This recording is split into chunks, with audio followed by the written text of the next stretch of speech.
បាទអនុញ្ញាតជម្រាបសួរពុកម៉ែបងប្អូនដែលតាមដានទស្សនានៅ channel របស់ខ្ញុំថ្ងៃនេះខ្ញុំមានពូជមន់ថ្មីយកមកចូលមកទៀតហើយគឺពូជមន់5ម៉ាយៈនេះបងប្អូននេះមេម៉ាក្រមុំមេនេះពងបាន2គ្រាប់ហើយបងប្អូននេះសូមចែកគេយកមកចិញ្ចឹមធ្វើពូជឥឡូវមកដល់ហើយទឹកតែមកដល់វិញមុននឹងបន្តិចមកដល់យប់ថតទាំងយប់បាទនេះគេហដ្ឋានថ្មីរបស់គាត់បាទនៅម្ចាស់គេគឺគេដាក់ត្រង់កន្លែងទូទៅឥឡូវមកនេះខ្ញុំក្រាលចំបើងឲ្យអញ្ចឹងហ្នឹង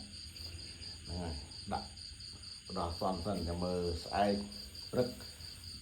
បានរៀបចំទៀតណាបងប្អូនពូជមន់ថ្មីបាទហើយថ្មីសម្រាប់ខ្ញុំណាបងប្អូនហើយមានបងប្អូនខ្លះគាត់ស្គាល់បងប្អូនខ្លះគាត់មិនទាន់ស្គាល់ហ្នឹងបាទ5ម៉ាគេកំពុងខ្លាយកន្លែងគេនេះបាទហើយអរគុណបងប្អូន